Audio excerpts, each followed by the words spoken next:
ऐसी आप थोड़ा लेट उठे, सहरी में थोड़ा सा वक्त बाकी है, आंख लग गई नहीं उठ पाए, उठे तो सहरी का टाइम खत्म होने वाला है, अभी हुआ नहीं है, फौरन बैठ जाओ सहरी करने के लिए। सहरी करने में 2-3 लुकमा आपने खाया और फौरन सहरी का टाइम खत्म हो गया, मस्जिद से आवाज आई सहरी का टाइम खत्म हो चुका है या अजान की आवाज आई, तब छोड़ो नहीं, आप उतना खा लो जितने में आप समझ सको कि मैं दिन भर भूखा और प्यासा रह सकता हूं, इतनी परमिशन है शरीयत के अंदर, इतनी इजाजत है। ये छोटे छोटे मसलों की मसलहत जब समझते हैं हम ना, तब पता चलता है कि क्या होता है। क्यों अल्लाह के नबी ने कहा कि जब नमाज का वक्त हो जाए तो नमाज के फौरन चल दो, लेकिन 2 ही चीजें यहां पर उसकी इजाजत मौजूद है बस। अगर आप खाना खा रहे हैं और नमाज अजान हो गई तो पहले खाना खा लो, छोड़ के मत जाओ। अगर खाना खा रहे हो तो अभी पक रहा, बीवी लेने गई है और अजान हो गई तो अब ना खाओ, तो पहले नमाज पढ़ लो फिर आकर खाओ। लेकिन खाना लग चुका और आप 1-2 लुकमा खा चुके, अब अजान होने लगी तो अब खा लो,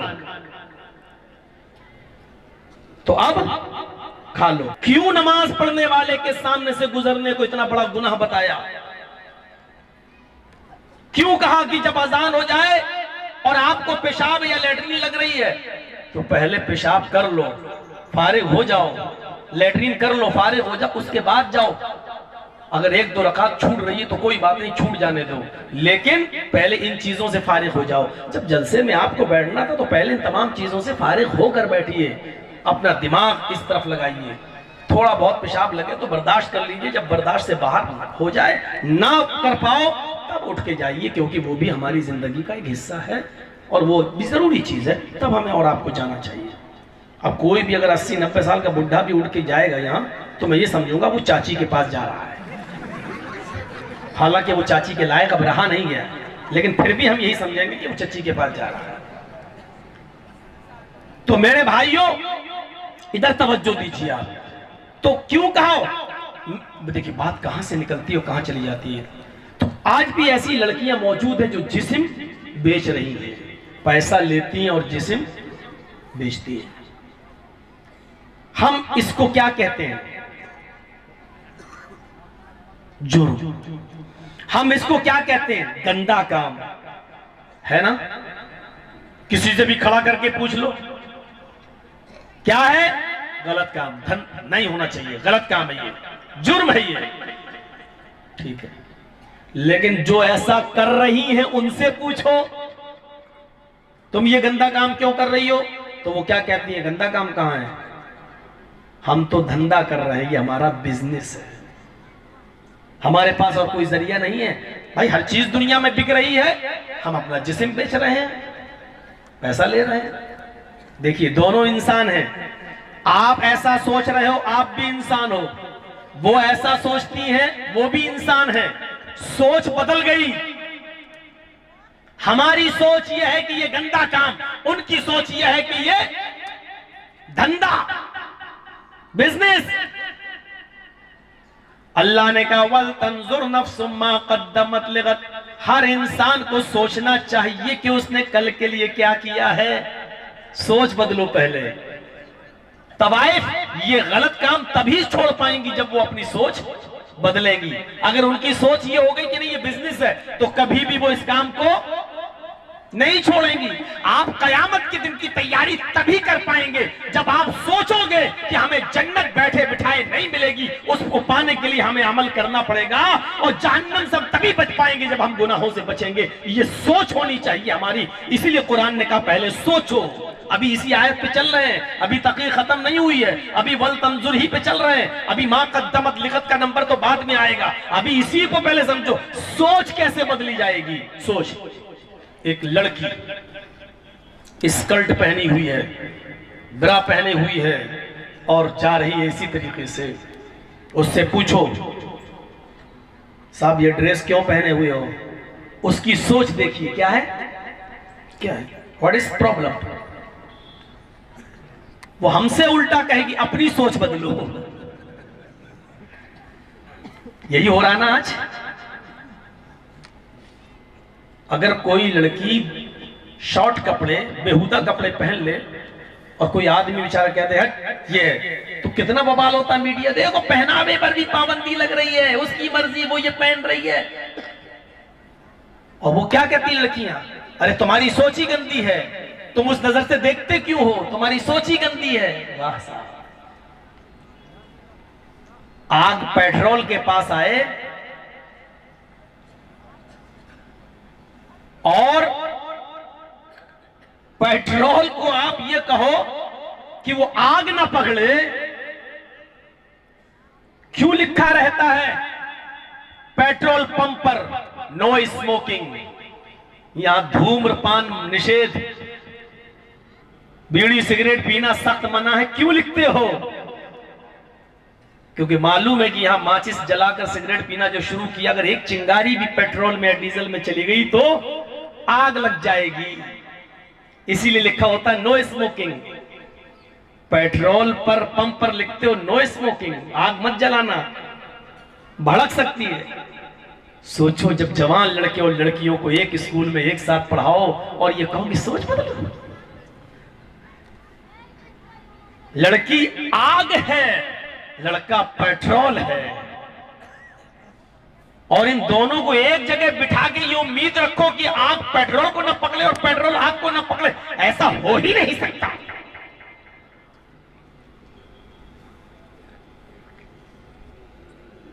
तो हमको सोच बदलने की जरूरत है या तुम्हें सोच बदलने की जरूरत है? लेकिन नहीं साहब, मीडिया वाले मौलाना जर्जिस के पीछे पड़ जाएंगे, ऐसे कपड़े पहनने वालों के पीछे नहीं पड़ेंगे। वो लड़की से पूछो कि ये कपड़े क्यों पहने हो, क्या कहेगी? फैशन है। सोच देखिए क्या कहेगी, फैशन है। आपसे पूछो आपकी बेटी ये कपड़े पहन के जा रही है, जीन्स टी शर्ट, क्या कहेंगे? फैशन है। क्या करूं मौलाना, आजकल कोई नहीं मानता, फैशन है। हमारी सोच क्या है? फैशन है। चलो, लेकिन नबी ने क्या कहा है इसको? हमारी और आपकी सोच सब बेकार है। शरीयत क्या कहती है? चलो अब बता देते हैं शरीयत क्या कहती है। सोच को शरीयत के मुताबिक बदलना पड़ेगा। माफ कीजिए, बहुत ही क्षमा मांगते हुए मौजरत के साथ कह देता हूं, शरीयत को नहीं बदला जा सकता है। हमें अपने आप को बदलना होगा, शरीयत नहीं बदली जाएगी। कुछ सालों पहले एक यूनिवर्सिटी में मेरा प्रोग्राम चल रहा था, प्रोग्राम जामिया मिल्लिया में दिल्ली में। तो वहां लड़के लड़के एक साथ बैठे हुए थे। तो मैंने ये मना तो नहीं कर पाऊंगा, आजकल फैशन ऐसा है, तो मैंने ये कहा कि ऐसा करो कि लड़के एक तरफ हो जाए, लड़कियां एक तरफ हो जाए, एक साथ ना बैठे। बहरहाल वो हमारी बात मान ली गई और अलग अलग हो गए, लेकिन पर्दा नहीं था। हमने अपनी बात कह दी तो एक सब, लेकिन वहां जो फंक्शन था, अर्ली फंक्शन, तो उसमें एक लड़की ने आकर स्पीच दी। वो अल्लाह बेहतर जाने कौन थी, खैर मुसलमान तो नहीं थी, लेकिन वो थी बड़े गरम हॉट कपड़े पहने हुए, जीन्स वीन्स टाइट वाइट, और उसने बड़े अजीब तरीके से स्टाइल में तकीर करते हुए स्पीच देते हुए 5 मिनट में उसने हमारे ऊपर जूते मारे, बहुत ज्यादा।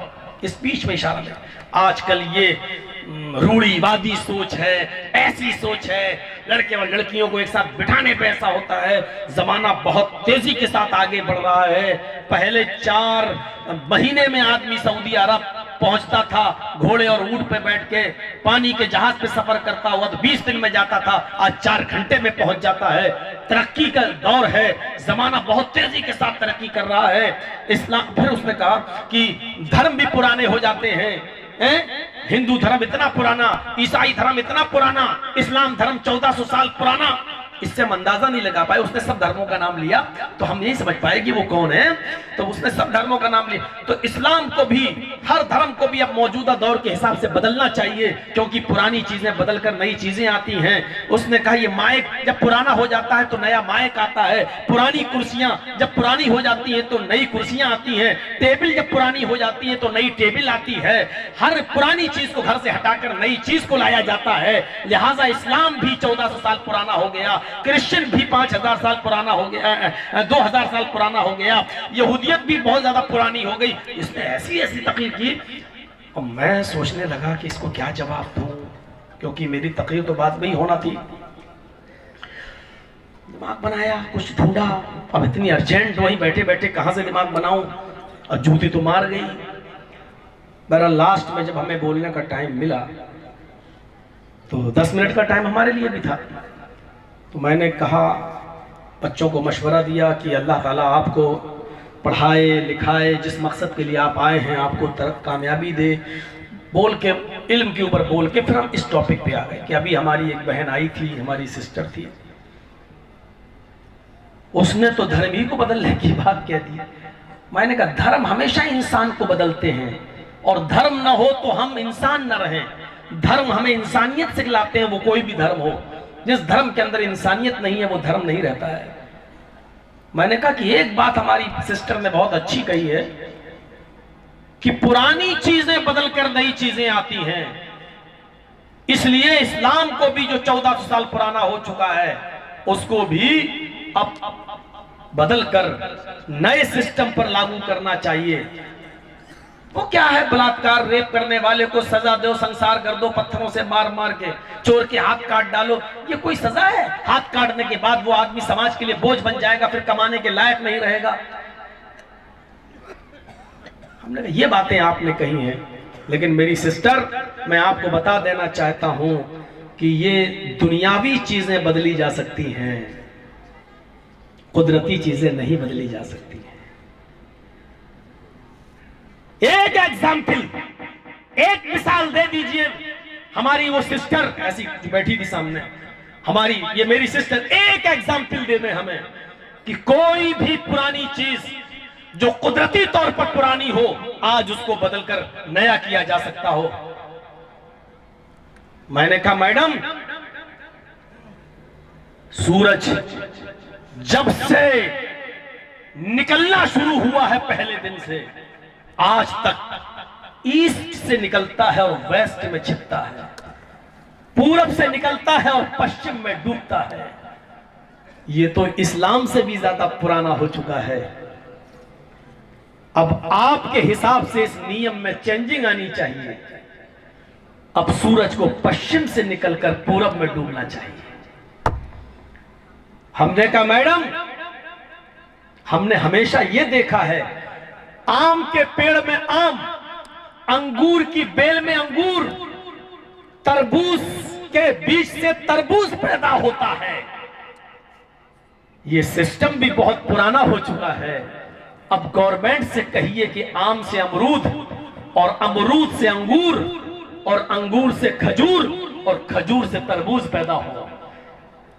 यह सिस्टम बहुत पुराना हो चुका है। हमने कहा सिस्टर, हमने शुरू से यह देखा है, गाय बछड़ा देती है, भैंस भी बछड़ा देती है, और मुर्गी अंडा देती है, कबूतरी अंडा देती है। हमने कहा यह सिस्टम भी बहुत पुराना हो चुका है। अब कबूतरी को बच्चा, मुर्गी को बच्चा, भैंस और गाय और बकरी को अंडा देना शुरू कर देना चाहिए, क्योंकि अब पुराने सिस्टम को चेंज होना चाहिए, चेंजिंग लानी चाहिए। हमने कहा सिस्टर, हमने ये देखा है कि मां के पेट से पहले बच्चा पैदा होता है, फिर धीरे धीरे जवान होता है, लास्ट में बूढ़ा होता और फिर मर जाता है। ये नियम, ये सिस्टम भी बहुत पुराना हो चुका है। अब बच्चे को पैदा करने के बाद फिर उसको खिला पिलाकर 18-20 साल लग जाते हैं उसको बड़ा करने में। अब ये सिस्टम बदलना चाहिए। अब ऑटोमेटिक वो नियम होने चाहिए कि अब इतनी मेहनत ना करना पड़े पालने पोसने में, अब जवान ही को पैदा होना चाहिए और फिर बच्चा होके धीरे धीरे मरना चाहिए। अब माँ के पेट से पहले बूढ़ा पैदा हो, फिर जवान हो, फिर बच्चा होके मरे। ये सिस्टम भी बहुत पुराना हो चुका है, इसको आप चेंज करवाइए। अब वो हमें घूर के देख रही है। मैंने कहा इस तरह घूर के मत देखो, हम लोग तो मौलवी हैं, कमजोर दिल के, वैसे ही मर जाएंगे। ऐसे घूर के मत देखो सिस्टर, मैं बार बार बोल रहा हूं सिस्टर, इस नियम को आप बदलना चाहिए। अच्छा छोड़िए सिस्टर, ये सारे नियम को आप नहीं बदल सकती हैं क्योंकि ये आपके बस की बात नहीं है। चलिए अपने टीचर से कहिए, चलिए अपने टीचर से कहिए, सिस्टर बताइए 2+2 कितना होता है? आप बताइए। उसी से मैंने पूछा कितना होता है, कहते 2+2 4। हमने कहा 2 2 4 और 4 4 8। ये तब से पढ़ाया जा रहा है जब से स्कूल और कॉलेज की बुनियाद पड़ी हुई है और आज तक यही पढ़ाया जाता रहा है। मैं कहना चाहता हूं कि ये नियम भी पुराना हो चुका है। मैथमेटिक्स के इन उसूलों को बदलना चाहिए। अब 2 2 3 और 3 3 5 होना चाहिए, क्योंकि 2 2 4 और 4 4 8 ये नियम भी बहुत पुराना हो चुका है। आप एक छोटे से नियम अपने स्कूल और कॉलेज के इस नियम को नहीं बदल सकती हैं। चलिए आप इस्लाम को बदलने की बात करने के लिए, चलिए आप मजहब को बदलने की बात करने के लिए, हमने कहा सोच बदलिए। आप हमसे कह रही हैं आप लोग सोच बदलिए, मैं आपसे कहता हूं कि सोच बदलिए। मुझे बताइए कि दुनिया में कौन सा ऐसा निजाम है जो कुदरती हो और जो बदला गया हो? कुदरती चीजें नहीं बदलती हैं। और मुझे कहना पड़ता है कि इस्लाम भी कुदरती मजहब है, इस्लाम भी कुदरत की तरफ से उतारा हुआ है, अल्लाह की तरफ से नाजिल किया हुआ दीन है, इसलिए ये भी नहीं बदला जा सकता है। इंसानों की बनाई हुई चीजें बदली जा सकती हैं, लेकिन अल्लाह तबारक व तआला की तरफ से नाजिल की हुई चीज नहीं बदली जा सकती। तो सोच बदलिए। जिन कपड़ों को आप फैशन कहते हो ना, अल्लाह के नबी ने उस कपड़े को क्या कहा है सुनिए, निसाउन कासियातुन आरियातुन, निसाउन कासियातुन आरियातुन माइलातुन व मुमीलात। कयामत से पहले तुम एक जमाना देखोगे, कयामत से पहले तुम इस दुनिया में ये मंजर देखोगे, औरतें तुम्हें नजर आएंगी, लड़कियां तुम्हें नजर आएंगी, कासियातुन कहने को वो कपड़े पहने हुए होंगी, बराए नाम उनके जिस्म पर कपड़े होंगे, कहने के लिए तो वो कुछ ना कुछ पहने होंगी। आरियातुन लेकिन कपड़ा पहनने के बावजूद वो नंगी होंगी, कपड़ा पहनने के बावजूद वो बरहना होंगी। जो कपड़े वो पहने हुए होंगी वो कहलवाने को कपड़े पहने होंगी, लेकिन हकीकत में वो कपड़े नहीं होंगे, कपड़ा पहनने के बावजूद वो नंगी कहलाई जाएंगी। जिसको हम फैशन कह रहे हैं, मोहम्मद रसूलुल्लाह उस फैशन को नंगापन, उड़िया, न्यूड कह रहे हैं कि वो बज़ाहिर तो कपड़ा पहने हुए होंगी लेकिन कपड़ा नहीं होगा, वो नंगी होंगी, बरहना होंगी। माइलातुन व मुमीलात, इतना मेकअप करके निकलेंगी, इतना क्रीम पाउडर परफ्यूम लगाकर वो घरों से बाहर जाएंगी कि उनको देखते ही लड़कों के दिल फिसलने लगेंगे, उनकी तरफ माइल होने लगेंगे और वो भी लड़कों की तरफ झुकने लगेंगी। यानी इश्क और मुआशिका होगा, यानी ये चीज आम हो जाएगी। लड़के उनकी तरफ मरेंगे और वो लड़कों की तरफ, लड़के उनकी तरफ झुकेंगे, वो लड़कों की तरफ। जब ये जमाना तुम अपनी आंखों से देख लो, जब ये फैशनेबल कपड़े जब तुम अपनी आंखों से देख लो, जब ये जीन्स, ये स्कर्ट, ये पेलर, ये लेगी, ये सारे कपड़े जब पहनकर लड़कियां घर से बाहर निकलने लगे, जवान बेटियां घर से बाहर निकलने लगे, 10 साल से बड़ी लड़की जवान मानी जाएगी, 10 साल से बड़ी लड़की बालिग मानी जाएगी, 10 साल से बड़ी लड़की के ऊपर पर्दा, नकाब, हिजाब, चादर, ये सब चीजें जरूरी हो जाएंगी। 10 साल से नीचे तो चलेगा, लेकिन 10 साल के बाद गुंजाइश नहीं है। इस्लाम के हकाम 10 साल के ऊपर लागू होने लगते हैं। फरमाया जब तुम्हारा बेटा 7 साल का हो तो नमाज का हुक्म दो, कभी पढ़ेगा कभी छोड़ेगा। जब 10 साल का हो और नमाज ना पढ़े तो मार मार के ले जाओ, पीटो। यानी 10 साल के बाद इबादत, नमाज और रोजा ये सब उसके ऊपर फर्ज हो जाता है। तो लड़कियों पर 10 साल के बाद पर्दा भी फर्ज हो जाएगा। इसलिए फरमाया कि सुनो, ये सारी चीजें तुम्हारे ऊपर जरूरी है। लेकिन जब ये लड़कियां ऐसे कपड़े पहनकर निकलने लगे हैं, फैशन करके निकलने लगे हैं, ला यदखुलन्नल जन्नत वला यजिदन्न रिहाहा, ऐसी औरतों को कभी भी जन्नत में दाखिल नहीं किया जाएगा। ला यदखुलना भी पढ़ा कुछ लोगों ने, वो जन्नत में नहीं जाएंगी, और अक्सर ने पढ़ा ला यदखुलन्नल जन्नत, हरगिज जन्नत में दाखिल नहीं होंगी। हरगिज का मतलब होंगी ही नहीं जाएंगी जन्नत में। और जन्नत तो बहुत दूर की बात है, जन्नत बहुत दूर की बात। वला यजिदन्न रिहाहा, जन्नत की खुशबू भी नहीं मिलेगी। जन्नत की खुशबू, जन्नत के गेट के बाहर एक घोड़ा खड़ा करो और उस घोड़े पर बैठ जाओ और उस घोड़े पर बैठकर सफर करो, दौड़ाओ, 70 साल तक कंटिन्यू, बगैर रुके हुए, बगैर खाए पिए, 70 साल तक उसको दौड़ाते रहो। 70 साल के बाद वो जहां पहुंचेगा, 70 साल के बाद वो जहां पहुंचेगा, जन्नत की खुशबू वहां तक आ रही होगी। अब अल्लाह के नबी कहते हैं कि ऐसी औरतें जन्नत की खुशबू भी नहीं पाएंगी, यानी उनको जन्नत से इतना दूर कर दिया जाएगा कि उनके और उनके जन्नत के जाने में, जन्नत के दरमियान 70 साल का फासला होगा।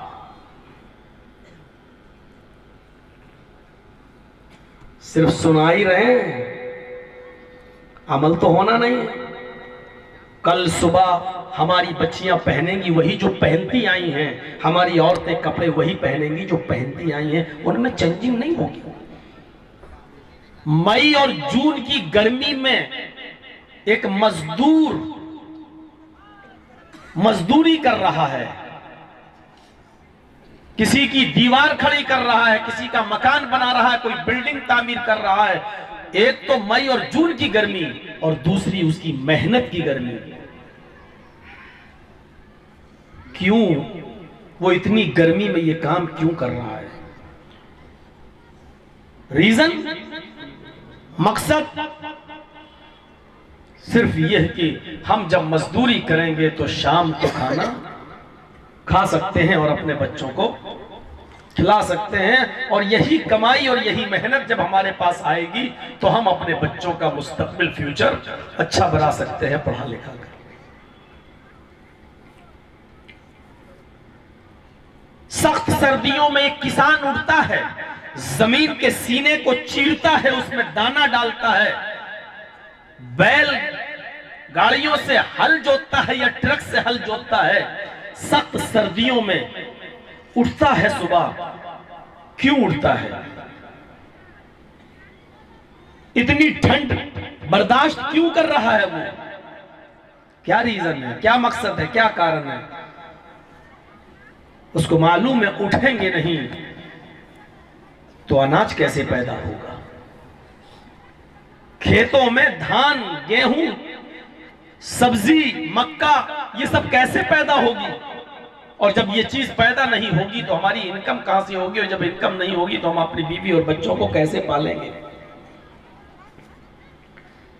आपका 5 साल का बच्चा, 6 साल का बच्चा स्कूल पढ़ता है, 8 बजे का स्कूल है, उस 8 बजे से पहले आप और आपकी बीवी को उठना पड़ता है, उसका नाश्ता बनाना पड़ता है, उसको नाश्ता कराना पड़ता है, जरूरियात जिंदगी से फारिग करना पड़ता है, उसको ड्रेस पहनाना पड़ती है, फिर उसको आप बाइक पर, साइकिल पर या स्कूल बस पर आप उसको भेजते हैं और वो स्कूल पढ़ने जाता है।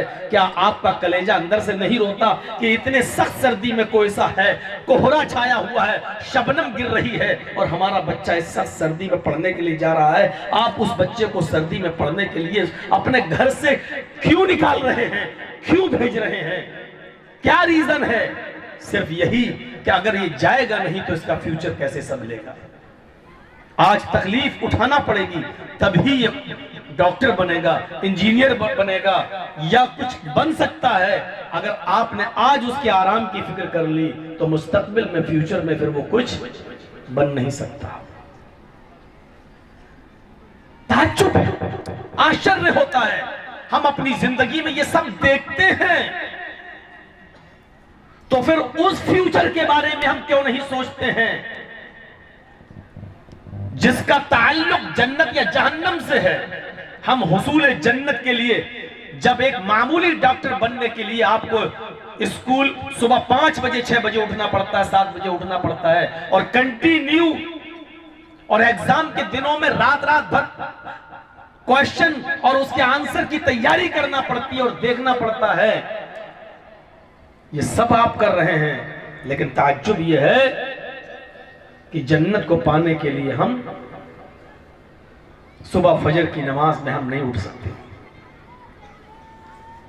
जोहर के वक्त अपनी ऑफिस और अपना बिजनेस बंद नहीं कर सकते हैं, इशा की नमाज से पहले सो गए और इशा की अजान के वक्त हम मस्जिद में जाकर नमाज नहीं पढ़ सकते हैं, जबकि हमें मालूम है कि एक मामूली सी चीज को पाने के लिए आपको मेहनत करना पड़ेगी।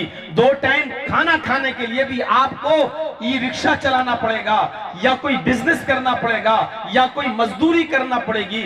हाथ पे हाथ धरे बैठे रहने से एक वक्त कोई खिला देगा, 2 वक्त खिला देगा, लेकिन पूरी जिंदगी आपको कोई नहीं खिला सकता है। ये हम देख रहे हैं अपनी जिंदगी के अंदर, लेकिन इसके बावजूद उस जन्नत को पाने के लिए हमारी कोई कोशिश नहीं रहती है। हम अंदाजा लगाएं, हमें भी इस कड़ी मेहनत करने की जरूरत है, जिद्दोजहद और अमल। ये जब तक करेंगे नहीं जन्नत मिलेगी भी नहीं। और जन्नत में जाने के लिए मेहनत करना है, जहन्नम से बचने के लिए भी हमें अपने आप को बहुत से गुनाहों से बचाना भी है। अच्छा अमल करेंगे, नेक अमल करेंगे तो जन्नत मिलेगी। देखिए दोनों चीजें डिपेंड हैं। जन्नत कब मिलेगी? अच्छे अमाल पर। और जहन्नम से हम कब बचेंगे? गुनाहों के काम छोड़ने पर। ये दोनों चीजें 2 हैं, एक जन्नत है एक जहन्नम है। अमल भी 2 हैं, एक अच्छे हैं और एक बुरे हैं। जन्नत अच्छे अमल करने पर मिलेगी और जहन्नम से नजात बुरे और गंदे हराम काम छोड़ने पर मिलेगी। हम नमाज तो पढ़ रहे हैं लेकिन शराब भी पी रहे हैं। हम नमाज तो पढ़ रहे हैं लेकिन सूद भी खा रहे हैं। हम नमाज तो पढ़ रहे हैं लेकिन चोरी भी कर रहे हैं। हमारी घर की औरतें नमाज तो पढ़ रही हैं लेकिन बेपर्दा भी घूम रही हैं। अब आप कहिए मौलाना जन्नत तो मिलेगी, नमाज पढ़ रहे हैं, हाँ अच्छे अमल कर रहे हैं, जन्नत मिलेगी, लेकिन बुरे काम पर जहन्नम भी मिलेगी। अब जब बुरे कामों की सजा जहन्नम में भुगत लोगे, सह लोगे और फिर राई के दाने के बराबर भी ईमान होगा, तब अल्लाह जहन्नम की सजा देने के बाद फिर आपको वहां से निकाल कर जन्नत के अंदर दाखिल करेगा। उसकी भी शर्त यह है कि अगर हमारे दिल में राई के दाने के बराबर भी थोड़ा सा भी अगर ईमान होगा तो। लेकिन थोड़ा सा भी ईमान हमें दिखाई नहीं देता है मौलाना, थोड़ा सा भी ईमान नहीं दिखाई देता है। मुझे तो नहीं दिखाई देता है। थोड़ा सा ईमान किसे कहते हैं? छोड़ दीजिए बहुत ज्यादा ईमान, उसमें तो कोई नहीं आएगा। थोड़ा सा ईमान क्या है? चलिए थोड़े से ईमान को देख लेते हैं। थोड़ा सा ईमान ये भी हमारे अंदर है कि नहीं, चलो इसको देख लेते हैं। अल्लाह के नबी ने फरमाया, मन रआ मिनकुम मुनकरन फलयुगय्यिरु बियदी, जब कोई बुराई अपनी आंख से देखो तो उसको अपने हाथ से दूर कर दो, अपने हाथ से मिटाओ। जो भी कोई बुराई देखो तो उसको अपने हाथ से रोक दो। क्या हम बुराइयों को देखकर अपने हाथ से रोकते हैं? सुबह मौलाना जर्जिस को कलिया चक लेके चलिएगा, चौरंगी पे जाते ही आपको चौराहे पर मुसलमान लोग लॉटरी बेचते हुए दिखाई देंगे, टिकट, जो हराम है। और ये बिजनेस करने वाले मुसलमान हैं। अब जर्जीस साहब उसकी लाठी उठा के फाड़ने लगे तो क्या अंजाम होगा बीच चौराहे पर? आप कहोगे ये क्या कर रहे हो? अब जर्जीस साहब चिल्ला रहे हैं हराम है। अरे हराम है तो जलसों में बोलो, यहां तुमने उसकी लाटरी क्यों फाड़ दी? साहब गलत काम है। गलत काम है तो सुन तो लेते हैं तुम्हारी 2 घंटा। इधर किसी का तुमने नुकसान क्यों किया? अपने हाथ से उसकी लाटरी फाड़ने की ताकत नहीं है मेरे अंदर। क्योंकि अगर आज हम ये बुराई रोकेंगे, कल उसी के बगल में दूसरा आदमी दूसरी बुराई कर रहा है। क्या कर रहा है? उसकी मोबाइल की मैकेनिक की दुकान है, वो मोबाइल बनाता है बेचारा। अभी देखा उसको, एक आदमी उसके पास गया कि मोबाइल साहब हमारा खराब है, बनाओगे? उसने देखा और चेक किया, उसको मालूम है कि इसमें 100 रुपए की चीज पड़ेगी और सही हो जाएगा। लेकिन उसने कस्टमर को डरा दिया, साहब इसका तो ये भी खराब है, ये भी खराब है। नहीं नहीं साहब कहीं और ले जाओ, हमारे यहाँ तो उसमें 1000 रुपए लगेंगे तब मोबाइल बनेगा, एंड्रॉइड मोबाइल है। साहब 1000 लगेगा? हाँ भाई। होते होते होते होते मामला होते होते 500 या 600 पे आके डन हो जाता है। आप तैयार हो जाते हैं जबकि आपको मालूम है कि उसमें सिर्फ 100 रुपए लगेंगे। लेकिन 1000 से शुरू करके 500-600 पर आपने मामले को डन कर दिया है और बना दिया है, और 500-600 रुपए लेके आपने उसको मोबाइल दे दिया है। ये भी हराम है। अब जर्जीस साहब उससे कहें, साहब तुमने तो 100 रुपए की चीज डाली है, 500 क्यों ले लिए? अरे तुम्हें इससे क्या मतलब? ये मेरे हाथ की कला है। इसी को कुरान ने कहा, या अय्युहल्लज़ीना आमनू ला ताकुलू अम्वालकुम बैनकुम बिल बातिल। आए ईमानो वालो, आए मुसलमानों, तुम आपस में एक दूसरे का माल नाजायज तरीके से मत खाओ। ला ताकुलू अम्वालकुम बैनकुम बिल बातिल, तुम किसी का माल नाजायज तरीके से मत खाओ। 500 रुपए लेना था, ले सकते थे तुम, लेकिन कह देते साहब 100 रुपए की चीज पड़ेगी, 400 मेरी मेहनत, 500 रुपए लेंगे, देना हो दो, नहीं तो जाओ कहीं और जाओ। आप खुलकर बोलिए उसको, साहब 100 रुपए की चीज, 400 मेहनत, 500 लेंगे। लेकिन आप ये बोल नहीं सकते। अगर हमने जैसे ही कह दिया 100 की चीज, तो वो कहेगा भाई साहब 100 की चीज है, 400 मेहनत क्यों ले रहे हो? 100 की चीज है, 50 मेहनत ले लो, 100 ले लो तो 200 ले लो। लेकिन वो 400 आप मेहनत कहोगे तो वो देगा नहीं।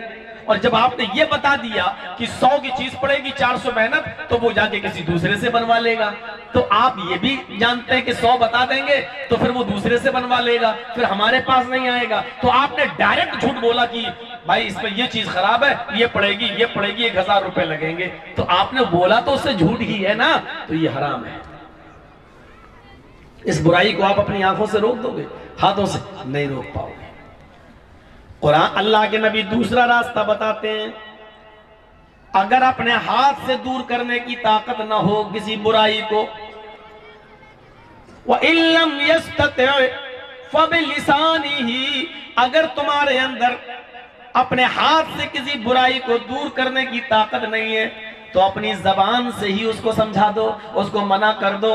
देखो भाई ये लॉटरी तुम बेच रहे हो, ये हराम है, नाजायज है। 100 रुपए की लॉटरी अगर उसको लग गई तो 1 लाख रुपया उसको मिल जाएगा। बैठे बैठे 100 की जगह 1 लाख ले लेना, और जिसके कुछ नहीं लगा उसका 100 रुपया चला जाना, ये हराम है, गलत है, इसका बहुत बड़ा गुनाह है। आप उसको बोल सकते हैं, समझाइए, ये ईमान का दूसरा दर्जा है। लेकिन कहीं कहीं ये समझाने से भी फितना हो जाता है। एक शख्स अपने लड़के की बारात लेकर जा रहा है, 200 आदमी बारात में जा रहे हैं। जरजीत साहब ने बस में मर्द और औरतों को बैठे हुए देखा। साहब कहां जा रहे हैं? मौलाना साहब बारात जा रही है लड़के की, आइए आप भी चलिए। जरजीत साहब लेक्चर देना शुरू कर देते हैं। साहब इस्लाम में तो बारात का कोई तसव्वुर ही नहीं है, बारात है ही नहीं है। लड़की वाले के घर खाने क्यों जा रहे हो? लड़की वाले के यहां खाना है ही नहीं। तुम 200 आदमी लड़की वाले के घर लेके जा रहे हो, पहले वो नाश्ता कराएगा, फिर खाना खिलाएगा, फिर उसका निकाह पढ़ाया जाएगा लड़के का, फिर ये लोग उस लड़की की विदा करके घर लाएंगे। जबकि लड़की वाले की यहां खाने का सबूत नहीं है। ना अल्लाह के नबी ने लड़की वालों को, लड़की के माँ बाप को खाना खिलाने का हुक्म दिया है, बल्कि अल्लाह के नबी ने तो यह फरमाया है कि जो लड़की वाले के यहां जाता है बाराती बनकर 100, 200, 250, 300 आदमियों की जमात लेकर, इतने लोगों को लेकर लड़की वाले के यहां जाता, दखल सारिकन व खरज सारिकन, वो चोर बनकर दाखिल होता है, चोर बनकर जाता और डाकू बनकर वापस आता है। इन बारातियों को तो चोर कहा है, डकैत कहा है। डकैती है ना, चोरी क्या हुई? ये मौलाना साहब मेरे बगल में बैठे, इनकी निगाह उधर हुई और हमने मोबाइल चुपचाप से जेब में रख लिया इनका। ये क्या हुई? चोरी। और डकैती क्या हुई? मोबाइल दे, नहीं देंगे, नहीं देगा, निकाला चाकू, दे रहा कि नहीं दे रहा, दे, डर के बारे दे दिया उसने, हमने मोबाइल ले लिया। ये हुई डकैती। दोनों में फर्क समझ लिया? चोरी बगैर बताए चुपके से, और डकैती बंदूक रखकर, पिस्टल लगाकर दे, ले लिया। ये डकैती है। लड़की वाले के यहां गए, देख 200 आए, खिला। और अगर थोड़ा सा भी नाश्ते में कमी हो गई उल्टा सीधा, तो जिंदगी भर तेरी लड़की को ताने मारे जाएंगे, तेरे बाप ने अच्छा नाश्ता नहीं कराया था। अगर खाने पीने खिलाने पिलाने में तेरे बाप ने कमी की तो जिंदगी भर ताने मारे जाते हैं लड़की को, ससुराल वाले मारते हैं लड़की के। तेरे बाप हमारे मेहमानों की खिदमत नहीं कर पाए हैं? बड़े का गोश्त खिला दिया, देसी मुर्गा नहीं खिला सकते थे, मटन नहीं खिला सकते थे। इसको कहते हैं डकैती। जो लड़की वाले के घर बेशरम बन के जाके बैठ गए, खिलाओ, और लड़की वाला बेचारा इधर उधर से कर्जा लेके लाता है, खिलाता है, तब उस लड़की के हाथ पीले होते हैं। एक दिन आपके पेट की जहन्नम को भरने के लिए बेचारा कितना कर्जदार हो जाता है, उसकी हैसियत आपको नहीं मालूम। अल्लाह के नबी ने फरमाया, नमाजी के आगे से गुजर जाने का गुनाह कितना है, अगर किसी को मालूम हो जाए तो वो 100 साल तक उसी जगह पर बैठा रहना गवारा कर लेगा, लेकिन उसके सामने से गुजरेगा नहीं। अब आप अंदाजा लगा सकते हैं कि नमाज पढ़ने वाले के सामने से गुजरना कितना बड़ा गुनाह होगा, कि खुद अल्लाह के नबी ने नहीं बताया, लेकिन इतना कह दिया कि जिंदगी भर 100 साल का मतलब क्या है? 100 साल की जिंदगी तो बहुत मुश्किल है लोग जी पाए 100 साल तक। 70 साल 80 साल में लोग इंतकाल कर जाते हैं। तो मतलब कहने का क्या है कि इंसान को अगर मालूम हो जाए कि नमाज पढ़ने वाले के सामने से गुजरने का गुनाह क्या है, तो वो पूरी जिंदगी बैठा रहेगा। मौलाना साहब इतनी जल्दी अगर किसी ने अमल किया होता तो आप तो 18-20 साल से आ रहे हैं, कलिया चक मौजमपुर लखीपुर, कितनी चेंजिंग देखी? कुछ भी नहीं। अगर इसका जवाब मुझसे पूछो कि जरजीत साहब 20 साल में आपने कितनी चेंजिंग देखी, तो जवाब ये होगा कुछ नहीं, उससे ज्यादा बेहूदगी और देखी। 1 साल के बाद दूसरे साल जब आता हूं तो और मॉडर्नियत आ जाती है, फैशन और बढ़ जाता है। तो देखिए, हम जिसको फैशन समझ रहे हैं, इस्लाम उसी को नंगापन कह रहा है कि ये नंगापन है। इसके बाद आइए, वल तंजुर नफ्सुम मा कद्दमत लिगद। अब आप समझ गए ना, सोच बदलिए। जब सोच बदलेंगे तब मा कद्दमत लिगद, हर इंसान को गौर करना चाहिए कि उसने कल के लिए कौन सी तैयारी की है, कल यानी कयामत के दिन के लिए कौन सा अमल किया है। क्या सोचना चाहिए? अबू बकर सिद्दीक के जमाने में जो वाकया सुनाने जा रहा हूं, जरा इसका मंजर देखिए। हजरत अबू बकर सिद्दीक के जमाने में कहत पड़ गया। अब बंगाल में मैं बोल रहा हूं, कहत को हम क्या बताएं? कहत समझते हैं ना? नहीं समझते। सूखा पड़ गया, बारिश न होने की वजह से सूखा पड़ गया और अनाज गल्ला सब कुछ नहीं है, लोग भूखे मर रहे हैं। तो अब क्या किया जाए? तो मुल्क शाम से, सीरिया जिसको आज बोला जाता है सीरिया, उसका पुराना नाम शाम, शाम से 1000 ऊंट पर लदा हुआ अनाज आया। हजरत उस्मान गनी रजी अल्लाह तआला अन्हु का ये तिजारती बिजनेस था, तिजारत थी, बिजनेस था। वो इसी अनाज का, गल्ले का खरीदो फरोख्त का बिजनेस करते थे। तो शाम से 1000 ऊंट गल्ले से लदे हुए उनके पास आए। सुबह पहुंचा ना, शाम को पहुंचा और थोड़ी देर में मदीने के लोगों को इतला हो गई। जो मदीने में जो बिजनेसमैन थे, जो तिजारत कर रहे थे, जो बिजनेसमैन थे, उनको पता चला कि उस्मान गनी के पास 1000 ऊंट माल आया है, गल्ला अनाज, तो चलो इनसे खरीदा जाए और मदीने में बेचा जाए।